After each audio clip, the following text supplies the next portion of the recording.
آج کی ہماری ویڈیو کا موضوع ہے اللہ پاک کو ہنسا دینے والے 3 کام۔ ہے نا حیرانی والی بات کہ ایسی کون سی چیزیں ہیں جن کو اگر ہم اختیار کریں تو اللہ پاک کو ہنسی آتی ہے۔ ویڈیو شروع کرنے سے پہلے یہ جان لینا ضروری ہے کہ اللہ پاک اپنی شایان شان ہنستے ہیں، ہماری اور آپ کی طرح نہیں ہنستے۔ جس طرح اللہ کی شان ہے اللہ پاک ہنستے ہیں، خلاف عقل بات ہے، لیکن جس طرح حدیث میں آیا ہے آمنا وصدقنا۔ تو اس ویڈیو کو آخر تک دیکھیے گا، شاید ہم میں بھی وہ چیزیں ہوں جن سے ہم اللہ پاک کو ہنسا سکیں، اور اگر نہیں ہیں تو ویڈیو کو سن کے ہم اپنے اندر وہ چیزیں لانے کی کوشش کریں، اور امید ہے کہ اللہ پاک ہمارے ان کاموں کی وجہ سے ضرور ہمارے اوپر راضی ہو کر ہنس پڑیں گے اور ہمارا کام بن جائے گا۔ حدیث میں ہے کہ 3 موقعوں پر حق تعالی شانہ کو ہنسی آتی ہے۔ پہلا موقع ایک میدان حج میں، جب ننگے سر ننگے پاؤں، گرد پڑا ہو، بال بکھرے ہوئے ہوں، ناخن بڑے ہوئے ہوں، نہ خوشبو اور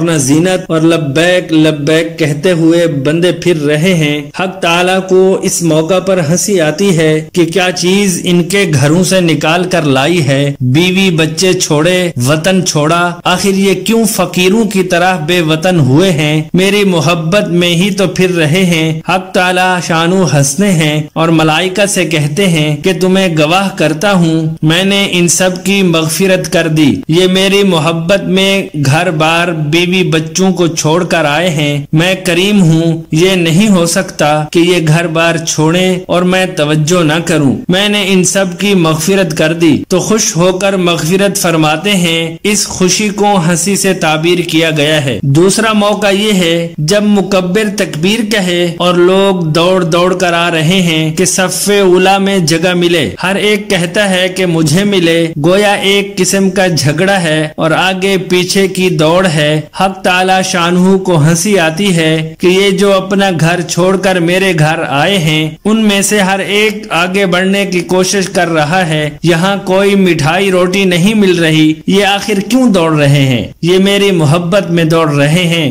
یہ ہمارا دربار جان کر آئے ہیں، یہ چاہتے ہیں کہ اپنے پروردگار کے جتنا بھی قریب ہو جائیں گے اتنے ہی ہمارے درجات بلند ہوں گے۔ اس سے خوش ہو کر اللہ تعالیٰ کو ہنسی آتی ہے۔ تیسرا موقع فرمایا گیا کہ خاوند اور بیوی پڑے ہوئے سو رہے ہیں، اچانک خاوند کی آنکھ کھلی اور جی چاہا کہ تہجد پڑھوں، اس نے بیوی کے منہ کے اوپر چھینٹا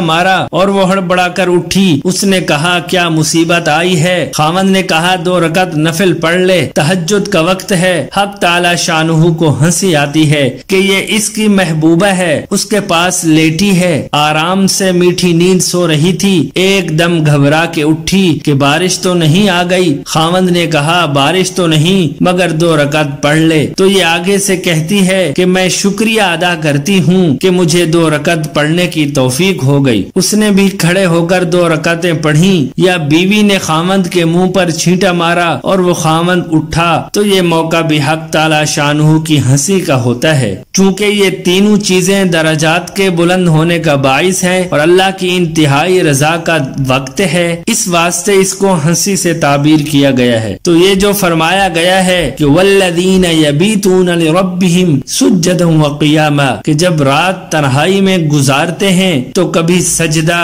اور رکوع میں اور کبھی تلاوت میں، اس پر حق تعالی شانہ کو ہنسی آتی ہے کہ کوئی دیکھنے والا نہیں، کسی کو یوں نہیں کہہ سکتے کہ دیکھو میں بڑا عابد زاہد ہوں، کسی کو دکھلانے کے لیے نہیں اٹھا، یہ صرف مجھے دکھلانے اور میری رضا کے لیے اٹھا ہے، میں کریم ہوں، بخشتا ہوں اور مغفرت کرتا ہوں۔ اب گویا 3 باتیں ہوئیں، گھر سے نکلو تو تواضع کی چال چلو، قال ہو تو سلامتی کا کلمہ ہو، برے کلمات نہ ہوں، جاہلانہ باتیں نہ ہوں، اور رات گزارو تنہائی میں جبکہ کسی انسان سے سابقہ نہیں تو سجود و قیام اور اللہ کے ذکر و اطاعت کرو۔ تو امید کرتا ہوں کہ آپ کو یہ آج کی ویڈیو اچھی لگی ہوگی، دعا ہے کہ اللہ پاک ہمیں یہ 3 کام کرنے کی توفیق عطا فرمائے اور ہم سے راضی ہو کر ہمارے اوپر خوش ہو جائے۔ مزید اس طرح کی اچھی ویڈیوز دیکھنے کے لیے ہمارے چینل کو سبسکرائب کریں، ویڈیو کو لائک اور شیئر ضرور کریں۔ جزاک اللہ۔